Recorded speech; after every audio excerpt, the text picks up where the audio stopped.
Bom dia! Que alegria, saudade de você, um prazer e uma honra estar junto nessa manhã de quarta-feira, bombardeada amanhã de notícias.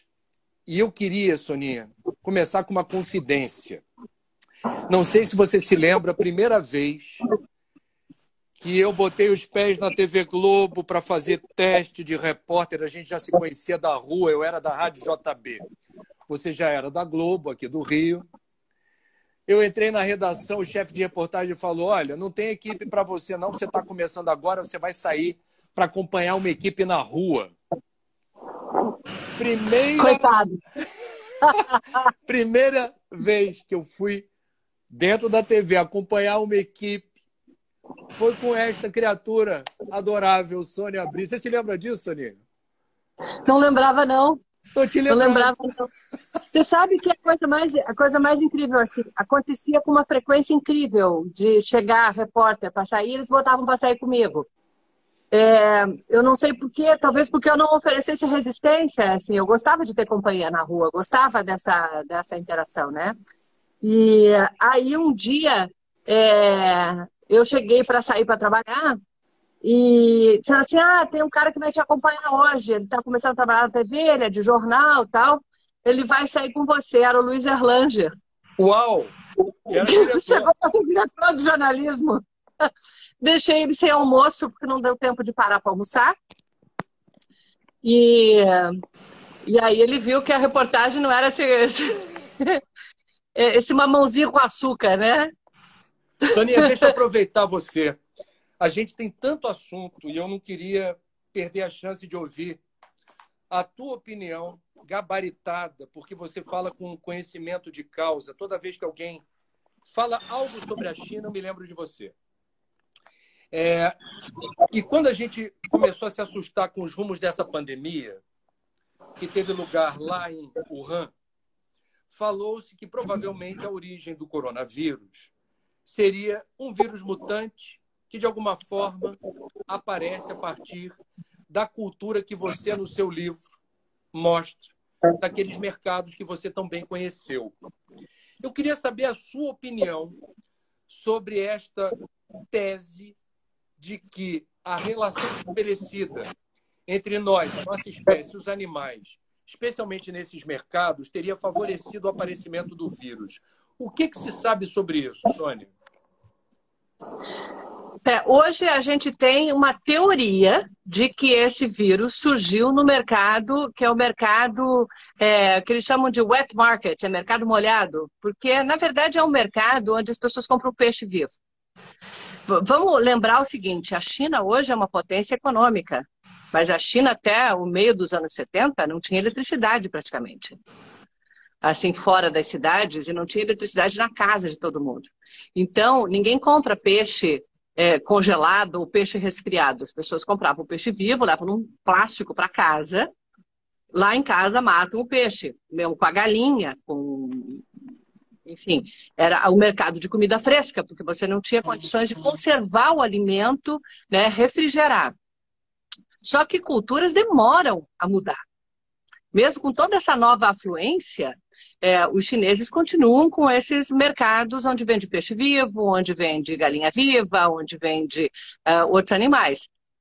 E há uma parte da sociedade chinesa, e isso é importante que fique muito claro, que é uma parte pequena da sociedade chinesa que busca animais exóticos para alimentação como sinal de status, como sinal de... E também por causa de crenças, de cultura de que faz bem para isso, faz bem para aquilo. Dizem que é medicina chinesa, mas a medicina chinesa mesmo, lá o livro do Imperador Amarelo, não fala nada disso. Inclusive, o Imperador Amarelo não sabia o que era um pangolim, que pode ser o animal intermediário nessa pandemia. A gente tem que lembrar também, então há uma teoria de que os morcegos daquela região carregavam esse vírus. Isso é fato, está comprovado. Aquele laboratório de Wuhan, que surgem várias teorias da conspiração, de que o vírus foi manipulado no laboratório, não foi. Pouca gente sabe, mas os cientistas, quando olham para um organismo, quando olham para um vírus, eles sabem dizer se aquele vírus foi modificado, se houve edição genética, se houve manipulação, e esse vírus não teve essa manipulação. A segunda teoria ligada ao laboratório é que esse vírus estava sendo estudado no laboratório, e estava mesmo, e que um acidente teria feito com que ele saísse do laboratório. Isso é possível? É possível. Agora, aconteceu? A gente precisa de uma investigação transparente para comprovar que se houve ou se não houve. Se houve, foi um acidente. A teoria mais corrente hoje é de que esses morcegos... Sabe como é que funciona isso, né? O morcego come um pedaço de fruta, um animal selvagem come o resto da fruta. Pronto, o animal selvagem se contaminou. Esse animal, ele provavelmente ou não vai ter sintoma, ou ele vai morrer e não vai passar para ninguém. Em algum momento, o que houve foi que esse animal selvagem se contaminou e conseguiu passar para nós humanos. Houve um cruzamento de espécie. Isso já aconteceu antes com várias outras doenças. O que a gente não pode esquecer é que, por exemplo, a AIDS surgiu nas florestas da África com as pessoas comendo caça, comendo os nossos primos próximos, né, os macacos. A gente não pode esquecer que ebola também é um vírus de morcego. E é transmitido exatamente assim, as pessoas saem para caçar, acabam pegando uma caça que consumiu algum resto de alimento de morcego, porque o morcego come fruta, cai um pedaço e essas coisas. Eu estive em Uganda, na Floresta Zika. A Floresta Zika hoje é menor do que o Parque do Ibirapuera. E foi nessa Floresta Zika que surgiu essa doença maldita que ainda assombra o Brasil e tantos outros países. Então, o que a gente está lidando é com um arbovírus. É um vírus que surgiu de organismos que estavam na floresta, que não estavam perturbados na floresta. E que o nosso avanço sobre a natureza faz com que eles se tornem próximos da gente. Foi a gente que se aproximou. Então, a gente sabe que existem milhares de vírus que estão mapeados, inclusive na floresta amazônica, né? O Instituto Carlos Chagas ou Evandro Chagas, em Belém? Evandro em Ananindeua. Evandro Chagas. O Instituto Evandro Chagas, lá em Ananindeua, estuda centenas de vírus e bactérias, fungos potencialmente nocivos para a nossa saúde, que estão na natureza e que a qualquer momento podem fazer esse pulo. A febre amarela é isso. A malária é isso. Então, a gente tem que entender que essas coisas acontecem na natureza. O que faz dessa pandemia uma coisa assim tão assustadora é que a velocidade de transmissão é muito grande, né? O contato é praticamente dispensado, contato físico, né? Basta você ter contato com uma superfície que alguém contatou, basta que estejam as partículas no ar. Então, a transmissão é rápida, a transmissão é fácil, é diferente da AIDS, que precisava ter um contato sexual ou sangue, né? É diferente do ebola, que você tem que ter contato com fluidos corporais, né? E ela se espalha de uma maneira brutal. Então, a gente está lidando com uma pandemia triste, séria, que surgiu na China, sim, a gente sabe exatamente onde surgiu, foi ali na cidade de Wuhan. Agora, exatamente quais as condições que levaram a isso, os cientistas ainda estão investigando, e eles precisam de mais colaboração do governo chinês para isso.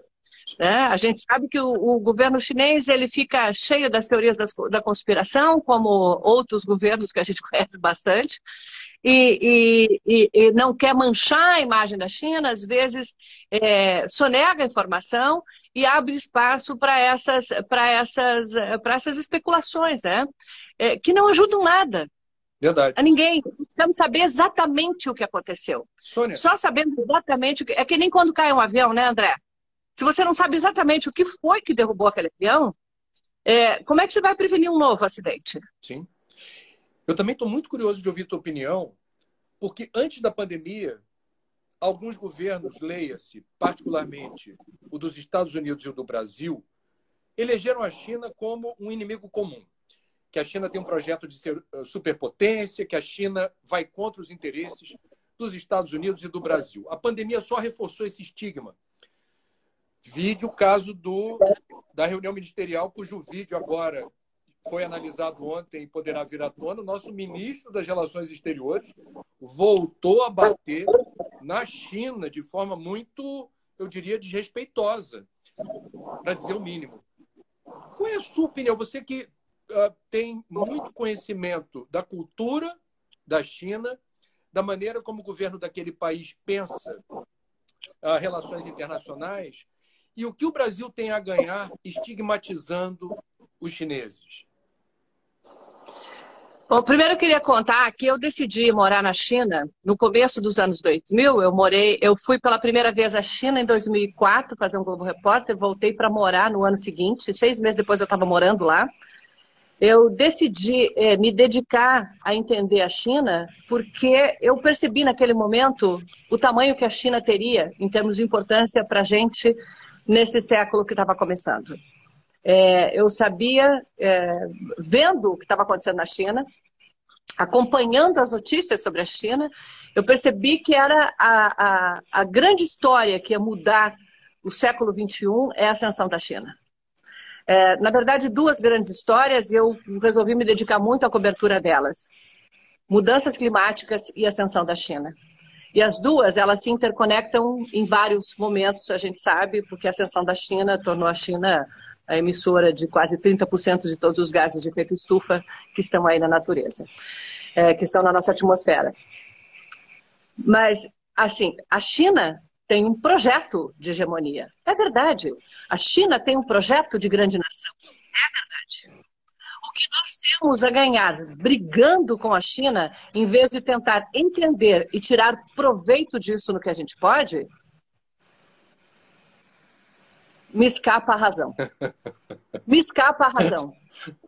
E o Brasil está brigando com a ideia da ascensão da China há muito tempo. Eu estou cansada de ver lá na China chegam representantes do governo brasileiro, isso foi durante o governo Lula, que eu fiquei lá, depois no comecinho do segundo governo, não, foi só durante o governo Lula, que eu fiquei lá, e chegava ministro, chegava deputado, chegava vice-presidente, chegava não sei o quê, e chegava e via a China naquele processo absurdo de ascensão social, tirando milhões e milhões de pessoas da miséria, criando uma sociedade mais orientada para o mercado, que eles chamam de socialismo, com características chinesas. Eu acho que é o capitalismo selvagem, mais selvagem que eu já vi. É um capitalismo com intervenção de Estado, digamos assim. E olhavam aquilo e diziam assim, mas eles cospem na rua, mas eles fazem barulho para comer. Quando você olha com preconceito, você olha através de uma nuvem, você não enxerga a realidade. E nós continuamos fazendo isso, só que nesse momento, me parece, que a serviço de quem tem a lucrar. Quem tem a lucrar são os Estados Unidos, porque os Estados Unidos estão perdendo a hegemonia mundial por inabilidade diplomática, por falta de investimento nas nações, pelo tipo de relação, infelizmente, que os Estados Unidos tiveram com vários países, uma relação em que mais tira do que devolve, né? E a China está oferecendo mais, então está ganhando hegemonia. Você vai na África hoje, a China está para toda parte. Você vai em toda a Eurásia, a China está em toda parte. Então, hoje, os americanos já não dão mais as cartas como davam há 20 anos. Então, eles têm razões para hostilizar a China e para criar conflitos e tal. Nós não temos. Exato. A China é o nosso principal mercado. Nosso principal mercado. A gente briga com a China e vai fazer o quê? Eles vão comprar soja dos americanos. Eles vão comprar... Tem outros fornecedores. Eles podem... eles dependem do nosso minério de ferro? Dependem. Até eles financiarem a exploração de minério de ferro em outro lugar. Sonia. Então, não é do nosso interesse, não. Claro. Concordo plenamente.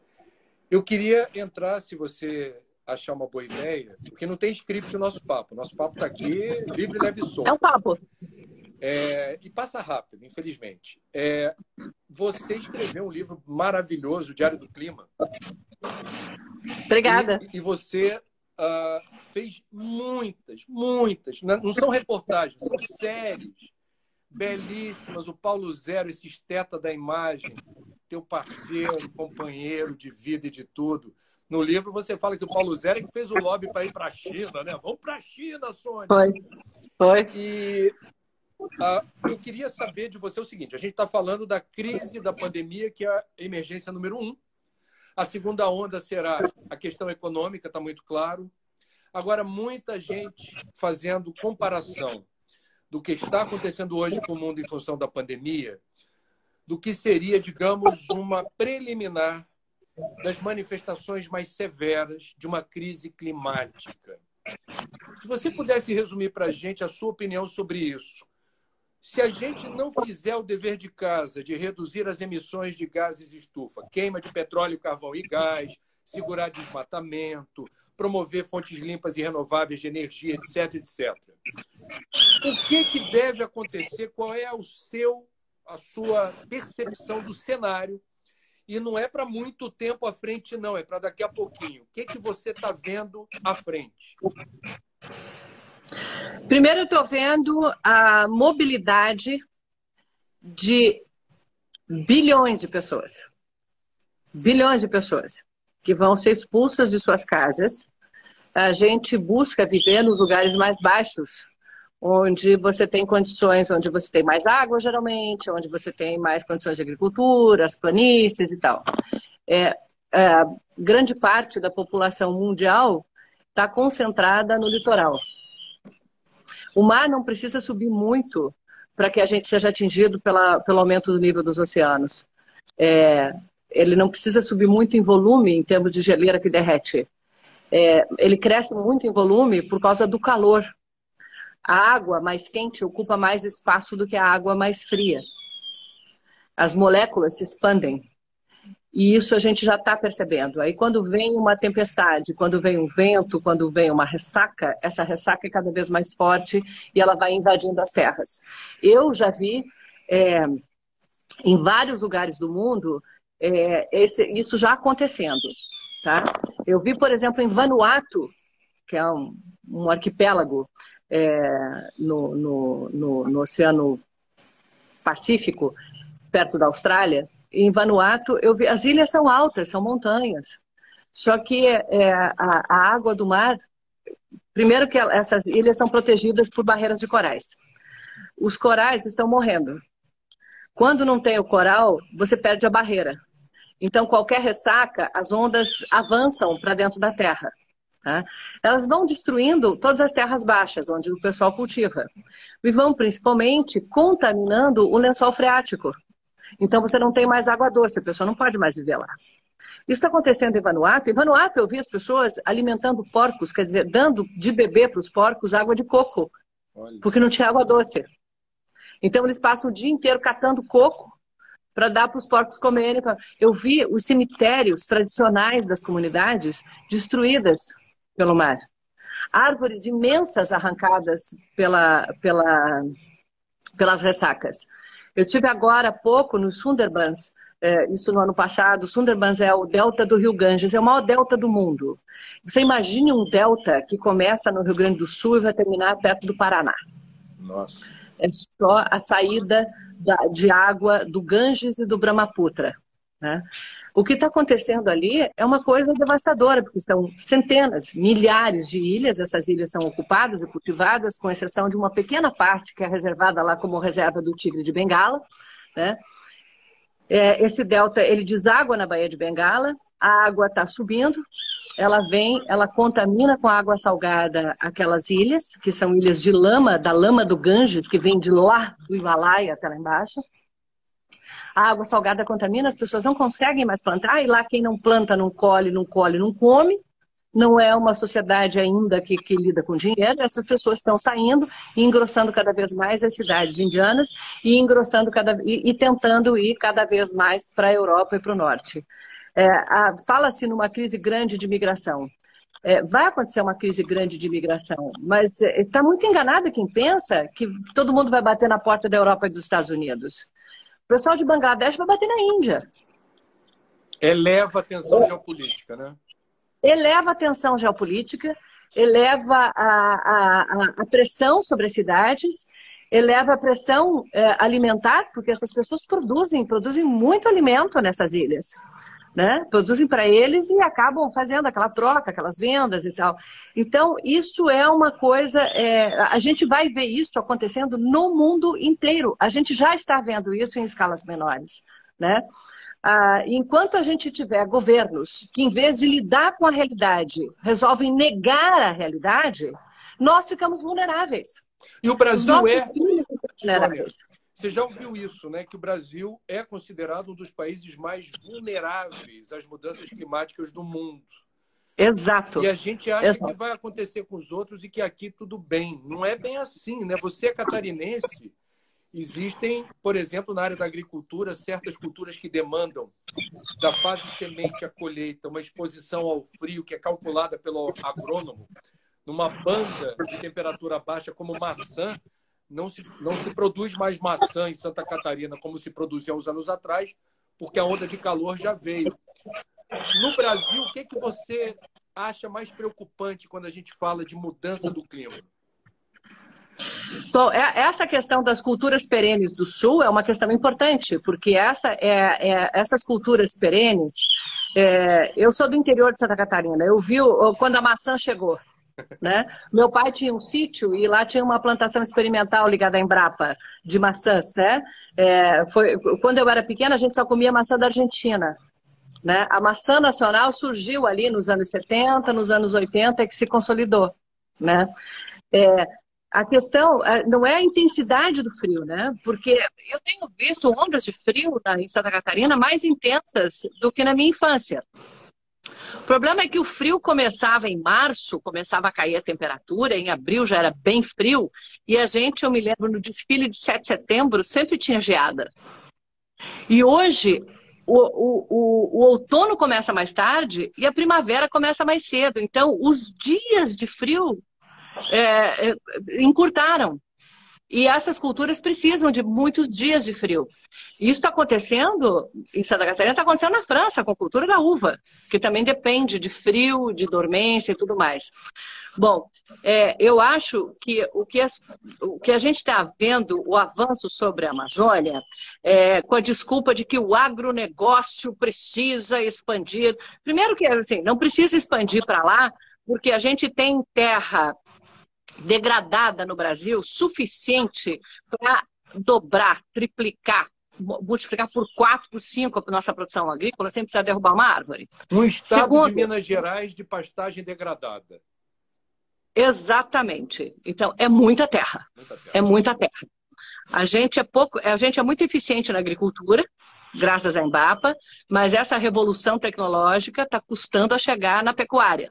A pecuária é pouco eficiente no Brasil. Isso não sou eu que estou dizendo, são os especialistas, todo mundo sabe. Então, se a gente melhorar a qualidade da pecuária, a gente consegue também avançar mais na agricultura sem precisar derrubar a árvore. Agora, o mais perigoso é eles não enxergarem a causa e consequência. Porque quando eles terminarem de fazer o serviço sujo que estão fazendo na Amazônia, não vai ter água nas plantações do Centro-Oeste. Pequenas ondas disso já têm acontecido e já estão sendo vistas. A gente tem visto esse período, que é um período mais seco do Cerrado, ele está se estendendo. A gente viu como consequência assim, muito, muito forte os períodos de falta d'água em Brasília. E nós somos ruins em manejo de água. Então, a água que podia ser água para a gente beber, a gente joga em esgoto, e aí vai. Então, está tudo muito interligado. E esse momento, ele apresenta um grande desafio econômico, que é você retomar a economia mundial. Para retomar a economia, é preciso grandes projetos. Esses grandes projetos, que envolvem grande mão de obra, que envolvem lucro para todo mundo, poderiam ser direcionados na energia limpa, poderiam ser direcionados na recuperação de florestas, recuperação de terra. Podem e deveriam ser prioritariamente direcionados para habitação no Brasil. É uma vergonha, é indigno que a gente permita que grande parte da nossa população viva nas condições que vive, nessas favelas. Entra governo, sai governo, vai, faz favela, bairro. Favela é favela, bairro é bairro. Se você vive com um monte de gente amontoada, que não tem esgoto, que não tem água, não sei o quê, é uma favela. Não é um bairro. Você precisa criar condições para que o bairro chegue à favela. Ou que as pessoas possam sair de lá para um bairro. Nós precisamos de um programa habitacional, de moradia decente. Não Minha Casa Minha Vida. Jogar as pessoas lá na casa onde o Judas perdeu a meia para morar.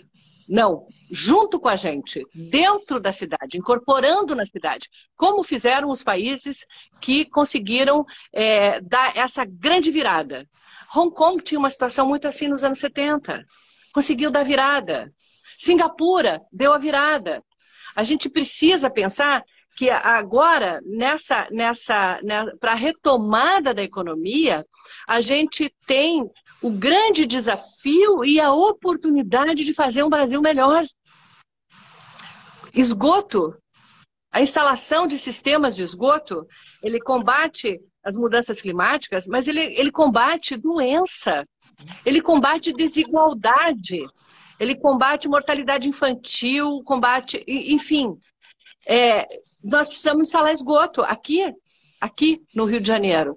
Em Duque de Caxias, metade da população não tem água potável em casa. Metade da população aqui em Duque de Caxias, dá para ir a pé. É uma caminhada grande, mas dá para ir a pé. Do centro do Rio de Janeiro. Então, se a gente não atacar esses problemas, a gente não vai construir resiliência para enfrentar o que vem depois. Porque pode ser uma próxima epidemia, mas serão certamente as consequências do aquecimento global, que a gente já está vendo acontecer. Sônia, vou mudar de novo de assunto. Eu queria entender melhor a sua parceria com o Paulo Zero, que vocês formam uma entidade, eu diria, né? Quer dizer, cada um com a sua individualidade, a sua visão de mundo, a sua sensibilidade jornalística. Vocês são diferentes. Mas quando vocês unem forças em torno de um projeto, a gente percebe o exercício da sintonia.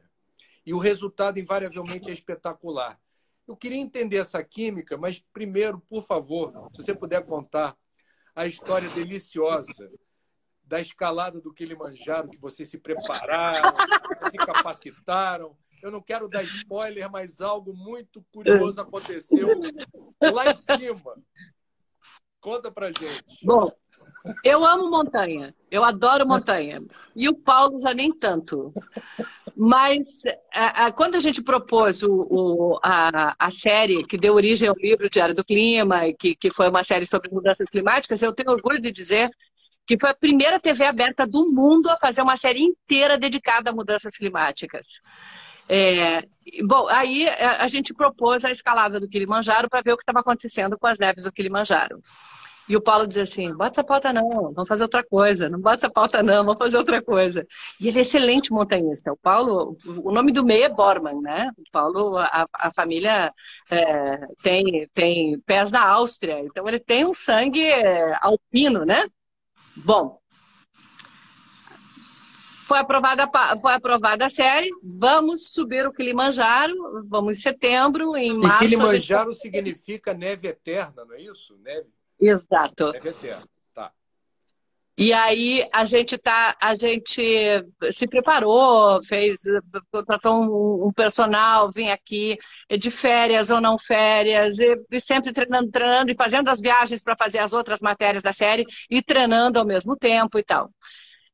E aí, quando chega no último dia, o Paulo é muito bom, assim, ele estava sempre na turma da frente, no pelotão da frente, e eu na turminha do meio para o fundo, na escalada. Na última noite, que é realmente o dia mais difícil, porque a gente caminha o dia inteiro em cima do que eles chamam de saddle, é uma sela que une o vulcão Meru ao Kilimanjaro. Quando a gente... É dessa cela, desse espaço, que a gente tem aquela vista da montanha que é a fotografia típica do Kilimanjaro, né? Mas nesse ponto, a gente já está a 4.600, 4.700 metros de altitude, né? A gente só está vendo a ponta dele lá em cima. O Kili tem 5.890, uma coisa assim, quase 6.000 metros. E aí a gente caminha o dia inteiro, chega às 5 da tarde num refúgio, tem um tipo de umas plataformas, todo mundo bota seu saco de dormir, toma uma sopinha, deita para descansar até meia-noite e retomar a caminhada, porque a tomada do cume tem que ser de noite, porque tem uma razão especial para isso. Quando chega 10, 11 da manhã, a névoa toma conta do pico. Então você tem que chegar cedo para valer a pena a vista, né? Então a gente caminha a noite inteira. Ninguém dormiu, todo mundo cansado, todo mundo tenso, você já está a 5.000 metros, o coração pá, pá, pá, pá, pá, pá, pá, né? Aquela coisa. Aí deu 11h30, todo mundo toma uma sopinha, pega a trilha de volta e aí nós vamos subindo. E é uma subida muito lenta, porque você dá um passo, outro passo, e vai naquilo. E aí eu comecei a perceber que o Paulo estava ansioso e querendo ir mais rápido. Eu falei, Paulo, você vai para trás de mim, eu que vou dar o ritmo, porque senão você vai passar mal, eu vou passar mal, a gente vai perder todo o esforço que fez até agora.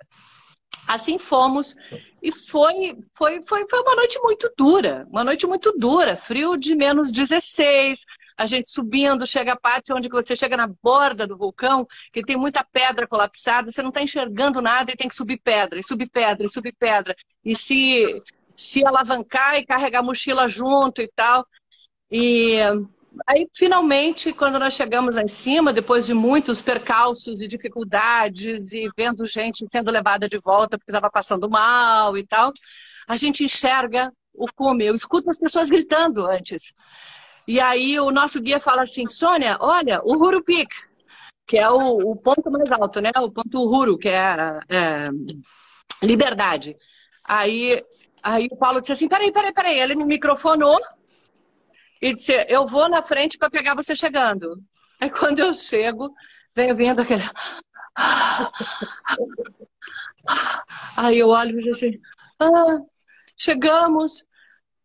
E quando a gente chega aqui, aí eu olho ao redor, eu me dou conta de onde eu estou, onde eu cheguei com minhas próprias pernas e desato a chorar. E aí aquela coisa toma conta de mim, não consigo controlar. E eu começo... Aí o Paulo, com a maior delicadeza do mundo, diz, puta que pariu, Sônia Bride, você me faz subir até aqui em cima para fazer um fiasco desses? Enxugar as lágrimas e sair gravando. E o pior é que o efeito foi exatamente esse. Quando ele falou aquilo, me deu uma crise de riso que espantou o choro. Porque, assim, eu sabia quanto ele estava, eu disse assim, pra que subir isso? A gente compra a imagem, pra que subir esse troço? Mas ele estava curtindo, no fundo ele estava curtindo. Mas ele, né, não perdeu a oportunidade. Puta que pariu, Sônia Bride, me fez subir aqui para fazer esse fiasco. Deliciosa essa história. E eu fico pensando assim, como é que vocês descobriram um meio de trabalhar junto, porque envolve tanta coisa. Quer dizer, tem o planejamento que antecede a viagem, tem o desgaste do aeroporto, do hotel, os translados para lá e para cá, a dificuldade de preparar, às vezes, comida, acampamento, o esgotamento físico, mental e espiritual. E vocês seguem aí bravamente, firmes e fortes. Funciona, é algo que vocês dizem assim, é aos trancos e barrancos, mas no final dá certo. Vocês descobriram meios de atenuar a tensão inerente ao trabalho jornalístico, deadline, aquela coisa toda? Sim, não quer dizer que a gente não briga, que a gente não discute. A gente discute, a gente às vezes briga e... Bom, não sei o quê, mas eu quero assim, não, mas eu acho que é melhor assim, blá, blá, blá, blá. Mas tem uma coisa que a gente tem e que eu acho que é assim, o grande...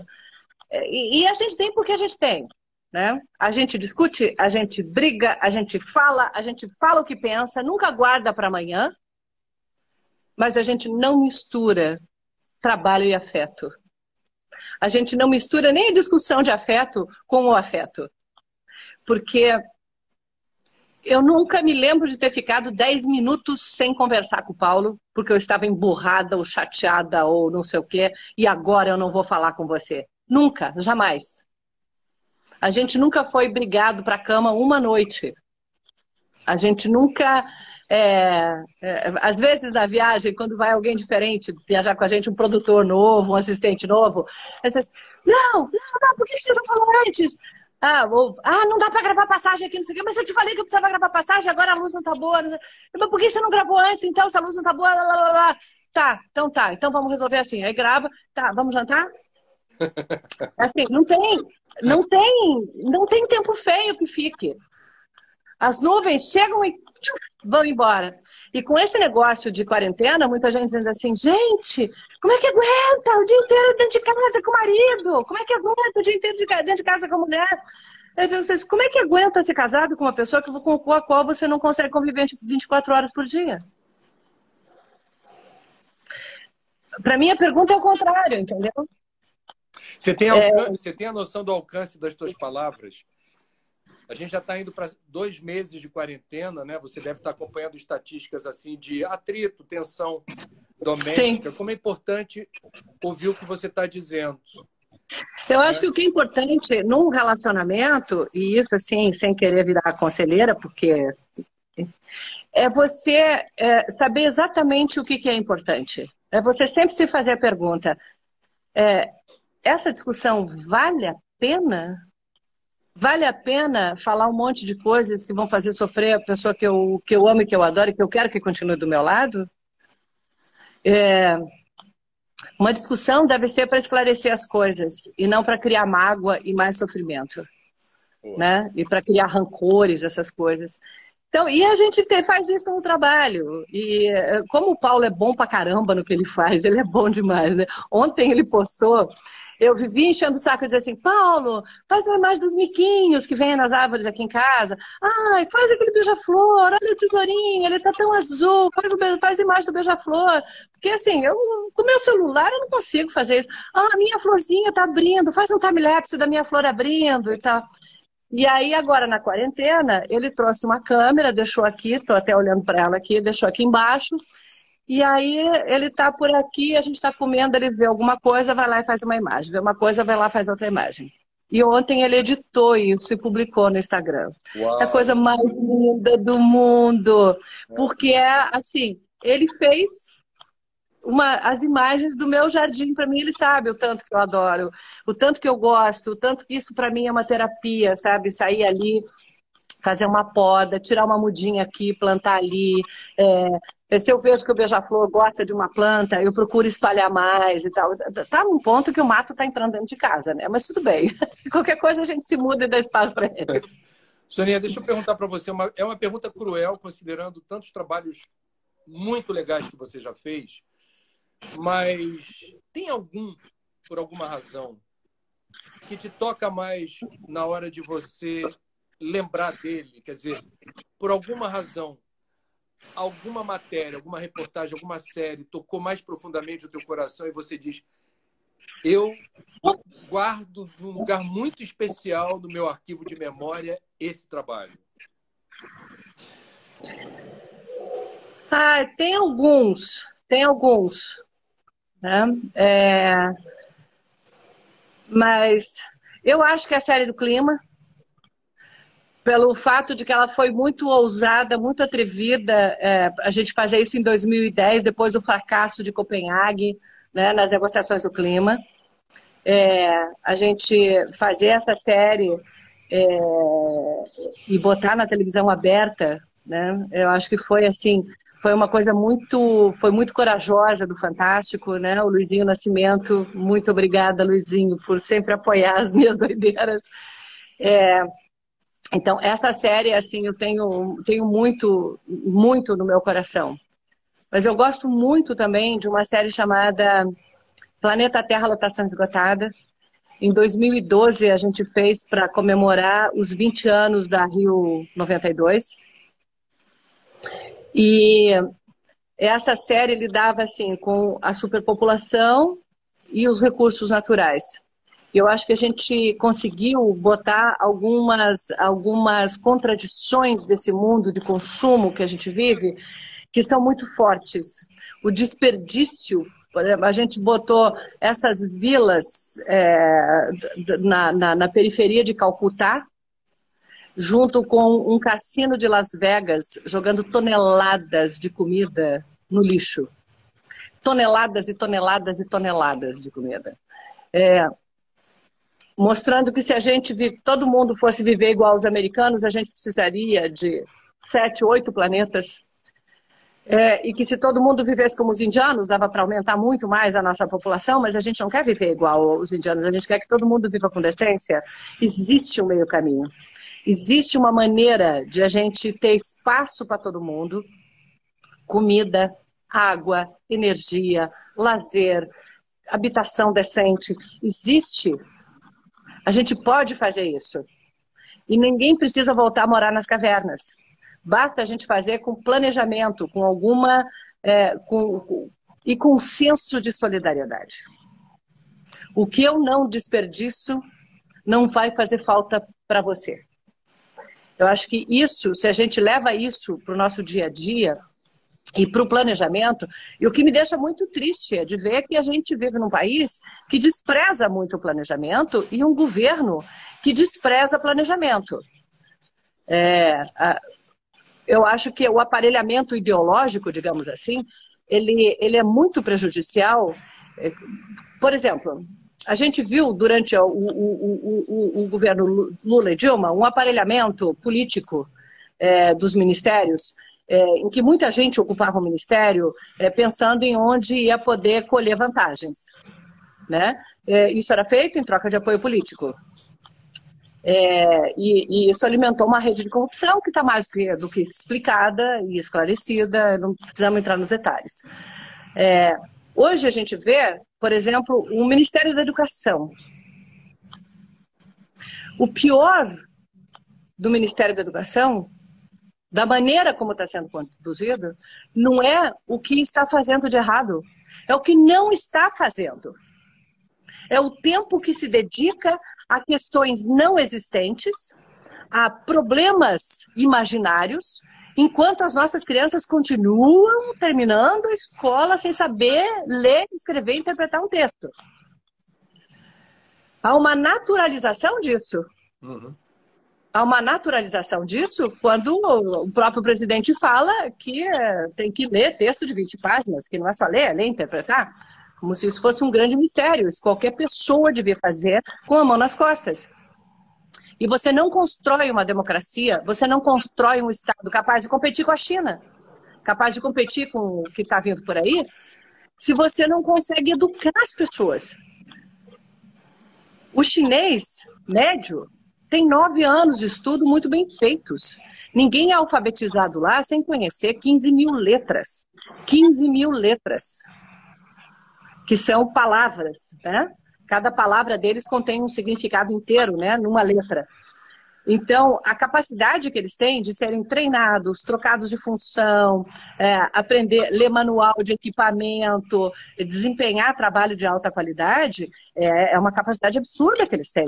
De adaptação a novos trabalhos e a novas funções, de migrar de indústria para serviços. Nós estamos fazendo o quê? O nosso grande patrimônio são as pessoas. Se a gente não melhorar a escola pública para que todos tenham acesso a um começo de vida igual, a gente nunca vai ter uma democracia. Verdade. Porque a gente vai ter uma elite bem educada nessas escolas caríssimas. Não, eu estou falando assim, eu paguei uma escola caríssima para os meus filhos. Pago uma universidade cara ainda para o meu filho Sula, que está na universidade. Que, aliás, coitado, calouro dentro de casa. Eita. Né? Olha a experiência que está se perdendo, né? Ele vai ter o segundo ano de calor. Aula à distância? Tá, todos os dias. Tá muito sério. Mas é uma universidade privada, né? Uhum. Agora, as universidades públicas todas estão? Não. Todas as privadas? Não. Agora, Sônia... Esse é um... Deixa eu te perguntar, indo nesse embalo. O Brasil tem uma singularidade no mundo, nós somos uma potência mega biodiversa. Nós somos o país com a maior floresta tropical úmida do planeta, com o maior estoque de água doce, superficial de rio ou de aquífero. Nós somos o país, e já falamos disso aqui, que tem a maior quantidade de solo disponível para o plantio, sem precisar desmatar nada. Nós temos uma biodiversidade no reino animal e vegetal que nenhum outro país tem, e o potencial da biotecnologia, da indústria de fármacos e medicamentos que não é explorado, etc, etc.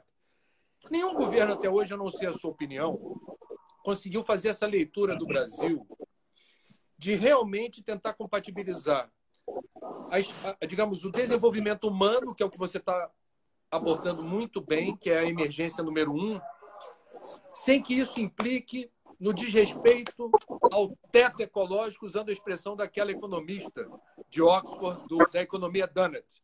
Teto ecológico, alicerce social, entre uma coisa e outra, você constrói um modelo de desenvolvimento. Qual é a sua percepção? A nossa querida Eliane Brum, jornalista, que se mudou para Altamira, no Pará, escreveu um livro maravilhoso que é O Brasil, o País das Ruínas, né? Quer dizer, a gente tem uma capacidade de falhar no cumprimento de uma missão que está colocada. A natureza ajudou, Papai do Céu ajudou. A gente está com tudo à mão para fazer bonito e não avança na direção do Brasil potência. Você tem alguma explicação que ajude a gente a entender uma suposta maldição brasileira, o país eternamente o país do futuro? Eu acho que a nossa elite, e pela nossa elite eu quero dizer assim, a nossa classe média e os ricos do Brasil, nós, que eu me incluo, temos uma formação muito falha. O Brasil pensa desenvolvimento com uma cabeça do século XIX. A gente nunca saiu direito da Casa Grande e a Senzala. A gente nunca saiu direito. As relações... Você está falando isso no dia 13 de maio, que é o dia da Lei Áurea. Olha que coincidência. Mas a verdade é que a gente nunca saiu da Casa Grande e da Senzala. A gente tem essa nossa divisão racial, para mim, o grande mal de todos os nossos males. O fato de que exista essa divisão racial, e não me venham com essa história, mas não, no Brasil não tem racismo, não tem não sei o quê. Tem sim, e a maior prova disso é que os nossos pobres são pretos. Tem pobre branco também.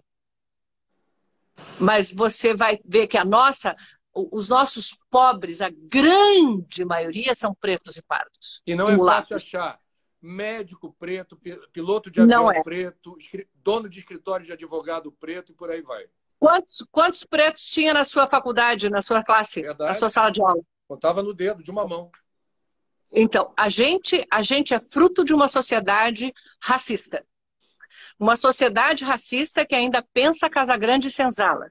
Uma sociedade que permite que alguns estados declarem que serviço doméstico é serviço essencial. Serviço doméstico, não estou falando de cuidadores de idosos, não estou falando de serviço doméstico.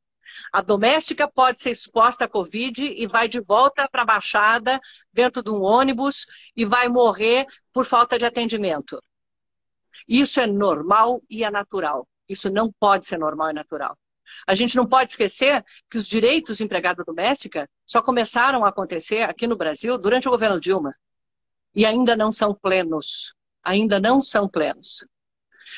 Que foi preciso uma lei para que as pessoas contratassem as pessoas que trabalham em suas casas com carteira assinada, fundo de garantia. Foi preciso fazer uma lei para isso, especial. Então, assim, essa nossa divisão, isso é a raiz de todos os nossos males. Quando você vê o desenvolvimento americano, o Ford dizia que quem trabalhava na fábrica dele precisava ter o poder financeiro para comprar um carro. Os valores hoje são diferentes, mas se você pensar nisso, que no Brasil, quem trabalha com emprego, com carteira assinada, vai para casa na favela, isso está muito errado. Nós nunca vamos sair da miséria enquanto 70%, 80% da população não tem acesso a uma escola de qualidade, a desenvolver o seu potencial. Não é com soja e com minério de ferro que a gente vai construir um país rico e um país inclusivo.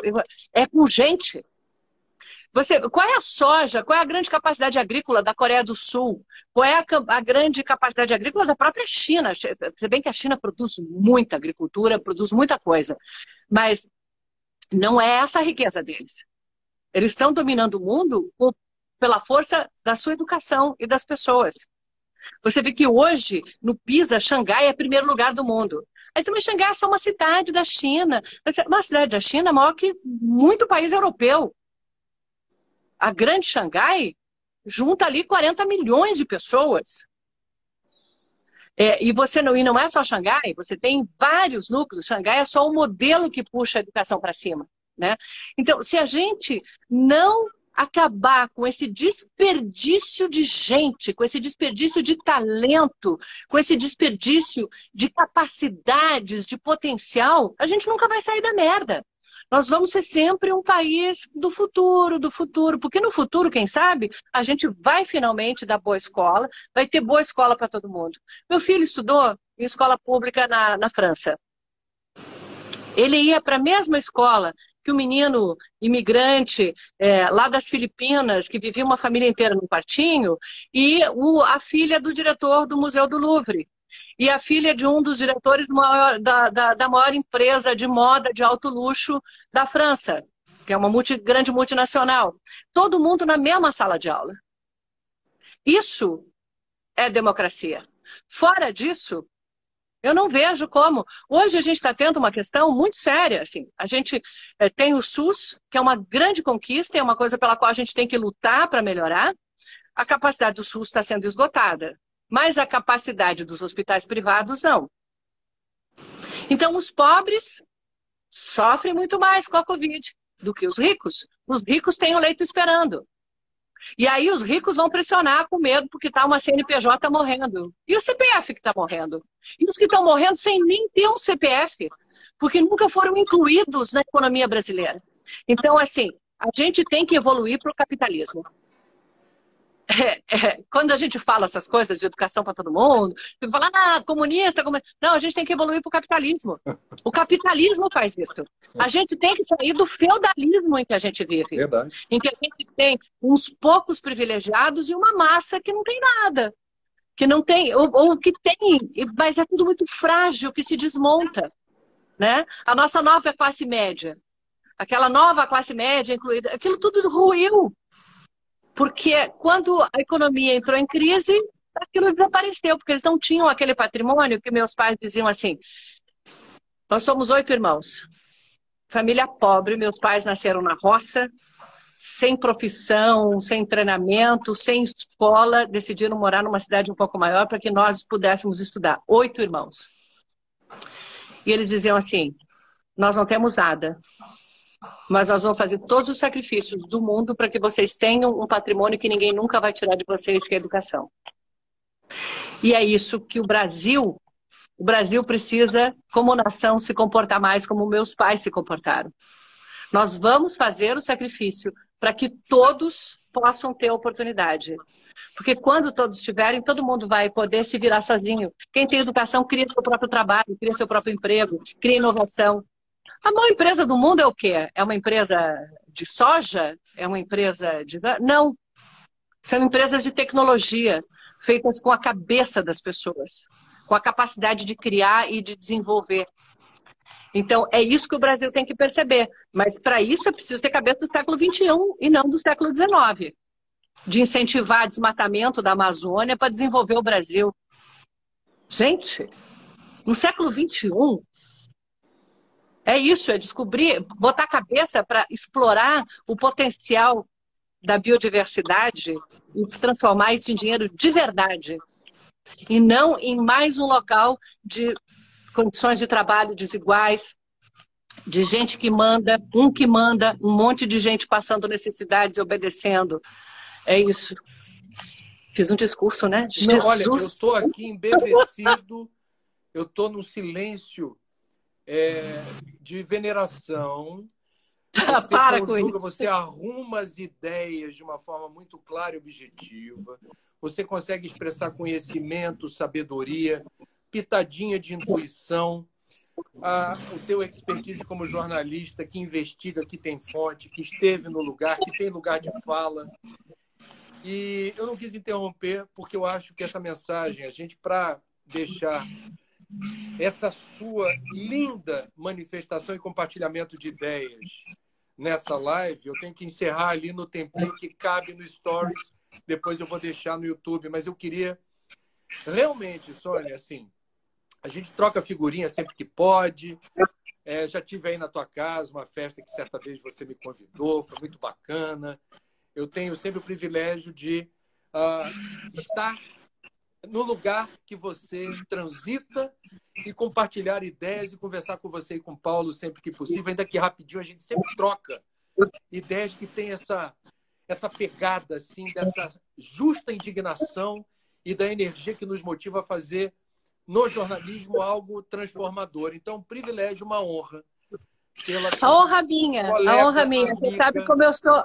Você sabe como eu sou sua admiradora. Eu sempre digo que quando você fundar a Igreja da Sustentabilidade, eu vou ser a primeira seguidora, a primeira grande fiel, porque eu vejo você falando, eu já te falei isso mais de uma vez, a maneira como você consegue mostrar a conexão de espiritualidade com solidariedade, com sustentabilidade, e como você se dedica realmente a isso o tempo todo, e dando exemplo, assim, você é uma das pessoas que me faz acreditar que a gente vai conseguir superar tudo. Querido, um beijo, se cuida, cuidem-se bem. Muito obrigado por tudo. A gente se vê por Eu aí, também. né?